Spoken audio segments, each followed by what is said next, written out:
اعوذ باللہ من الشیطان الرجیم، بسم اللہ الرحمن الرحیم۔ اسلامک دعا آفیشیل کے ہمارے ناظرین، السلام علیکم ورحمۃ اللہ وبرکاتہ۔ رسول اللہ صلی اللہ علیہ وآلہ وسلم نے فرمایا، صدقے سے اپنے مریضوں کا علاج کیا کرو، کیونکہ صدقہ بیماریوں اور پیش آنے والی مصیبتوں کو دور کرتا ہے۔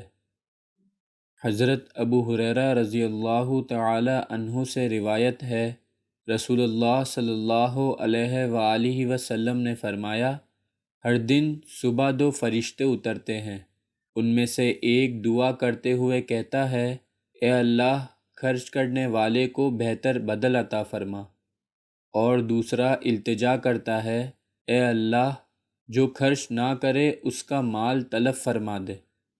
پیارے دوستو، اپنی حیثیت کے مطابق زیادہ سے زیادہ صدقہ کیا کرے، اللہ تعالیٰ اس کی برکت سے آنے والی بلاؤں اور مصیبتوں کو ٹالتا ہے، اور صدقہ کرنے والے کے رزق میں برکت عطا فرماتا ہے۔ اللہ تعالیٰ ہم سب کے رزق میں برکت عطا فرمائے۔ اسی طریقے کی مزید اسلامک ویڈیوز دیکھنے کے لیے ہمارے چینل کو ضرور سبسکرائب کریں۔ انشاءاللہ نیکسٹ ویڈیو میں ملاقات ہوگی، جب تک کے لیے اجازت، اللہ حافظ۔